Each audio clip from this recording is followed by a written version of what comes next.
So guys, I recently had a camping trip to Wales, and it was a winter camping trip, and I took with me a new sleeping bag liner to test and review. The weather conditions were so bad. It was so cold, which is good for the test, but it was very wet, it was very windy and very muddy. So from a point of view of filming and laying the bag out and having a look at it, it just didn't work. So I'm doing the video now to show you the bag, and then I'll give you my feedback of already having used it in adverse conditions.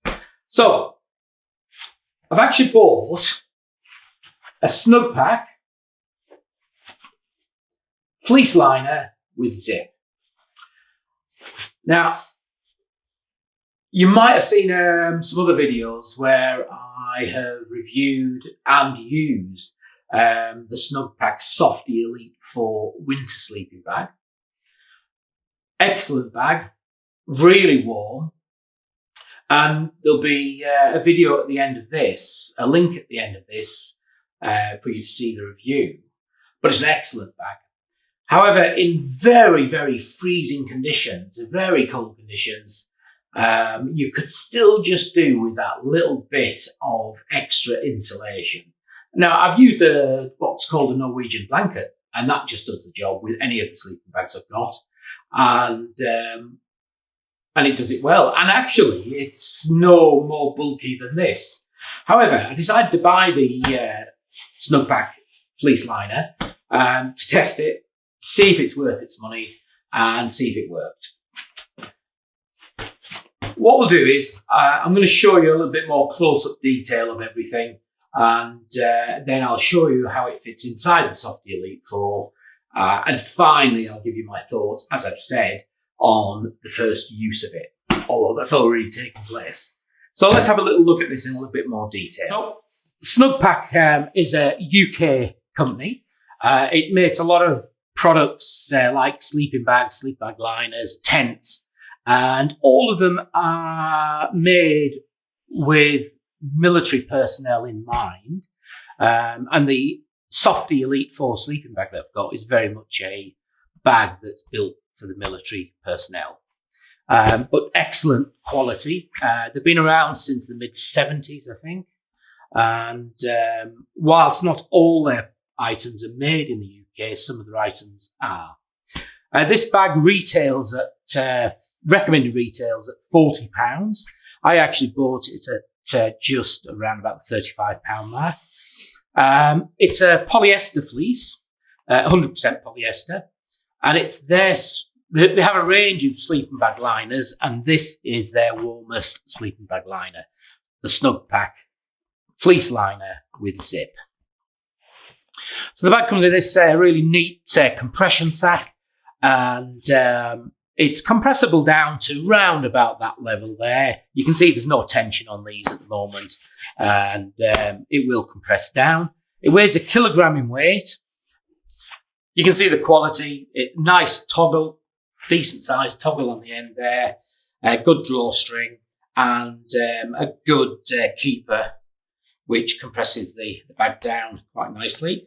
But we're going to pull the bag out and have a look at it and see.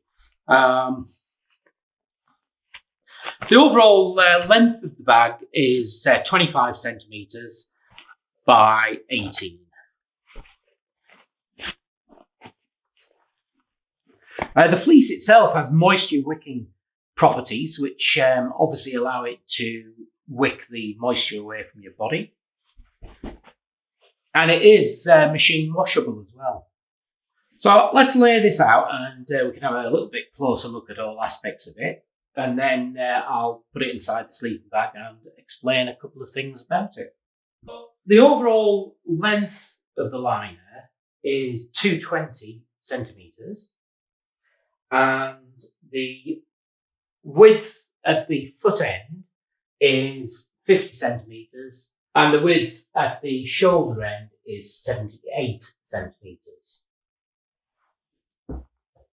It's quite a big liner. It's designed to go in the Softy Elite 4, which is a big sleeping bag, but it would fit in anything. So at the foot end, it's got these two little ties, and that corresponds with two tie points on the inside of the Softy Elite 4 sleeping bag. Actually, a lot of their sleeping bags have got these ties in, and the idea is that you can actually quickly tie the liner to the bag at the foot end, so that when you're actually getting out of the sleeping bag, it doesn't pull everything back up to the top. It's a really good little feature, and it has a full-length, heavy-duty zip, so it's a decent quality zip. Doesn't have any branding on it, but it is decent quality. Same as their sleeping bags. And that's a full length, so it goes all the way down. And you can see it's quite a nice action, that.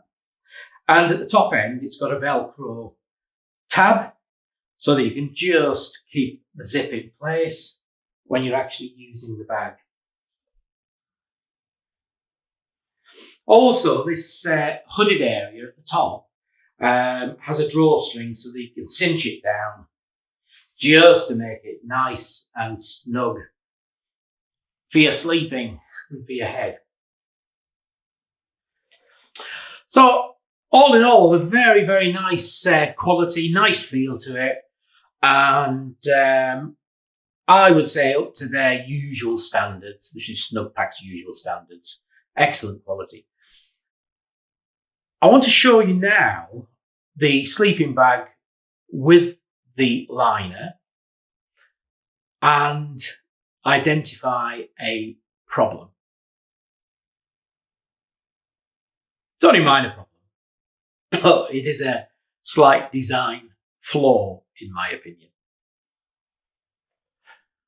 So that's the liner into the bag, and obviously the bag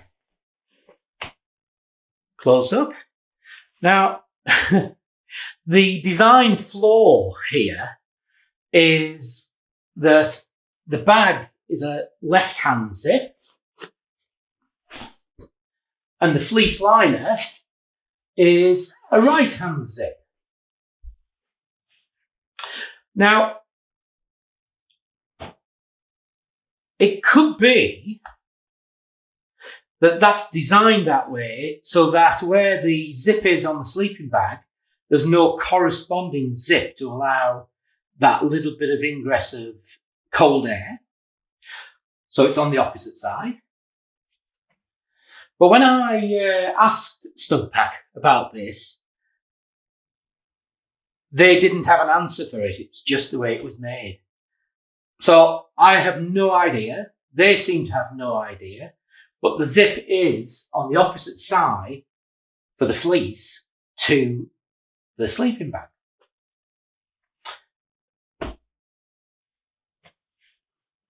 Now,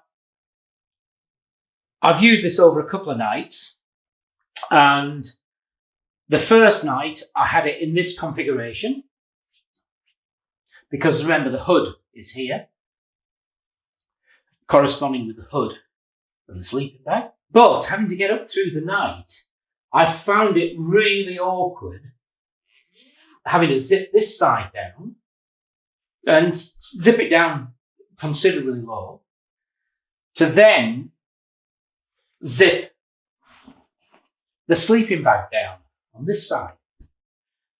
And because I have to get up 2 or 3 times a night, that was painful. It was just a nuisance. My fix for this was to reverse the fleece liner. So effectively, it was upside down. Now with the zip on the same side as the sleeping bag, but clearly with the hood on top rather than underneath. However, 2 things about that actually worked well. At some parts of the night when it was when I wanted a little bit of air, I would just leave the hood folded down like that, which meant everything was just like a liner effectively like a liner without a hood, but of course I've got the hood on the sleeping bag, and that worked absolutely fine. But what I also found is when it was getting really cold in the early hours of the morning, what I did, I brought this hood over my head. I'm a side sleeper, so I brought this over my head, cinched everything down so that I just had sort of mouth and nose on that side, effectively like that, allowing me to sleep with extra warmth over my head, inside the hood of the sleeping bag, and that worked tremendously. So clearly not designed to work that way, but actually for me, it worked well. And, you know, even in that position where the hood was just lying flat, worked, you know, in fact, you didn't even know it was there. So what appears to me to be a little bit of a design flaw, having the zip on the opposite side, was easily remedied by just turning it upside down. So guys, how can I summarize it up? Well, firstly, would I use it again? Absolutely would. For my winter camping or spring and autumn, where there's just that little bit of a nip in the air, that liner will go with either my winter bag or my autumn, spring, or even summer bag. And although it's a mummy-shaped bag, it'll fit anything. It'll just fit anything I've got. So, would I use it again? Yes. Was it worth the money? Well, even at recommended retail of £40, yes, it's worth the money. It's a very good quality item. It's heavy duty, good zips. Everything about it is quality and has that heavy duty feel to it. So, absolute value for money. Obviously, I bought the item, didn't get this given. And that's despite the slight issue of the zip on the liner not matching up with the zip on the sleeping bag. I don't know. I say it's a slight design fault, but it might be designed that way, but Snugpak have no idea. They can't tell me, so I think a design fault. But there's a way around it. I've shown you the way around it. And anyway, if you've got a zip that's on the opposite side, it would work. But tremendous. Despite that, absolutely tremendous purchase. And the camping trip, unfortunately, it wasn't the right conditions to film. Actually, the image on the screen here is from that camping trip. And you can't really see, but there was a dusting of snow on the hills. The wind, the mud, the rain, it was wonderful. It was brilliant, but not good for filming. So anyhow, that's it. Thanks for watching. Please subscribe if you're not a subscriber. To make these videos, it really helps if we have people liking, if they like the video, but also subscribing. It's so important because most of us that do these YouTube videos, we don't do it for the money. This costs us money to do. So please, if you can, subscribe. I think the percentage of people who watch my videos is about, I think it was at the moment around about 67% of viewers are not subscribers. So if you can do that for me, it's really good to help to continue making these videos. Thanks a lot, and I'll see you next time.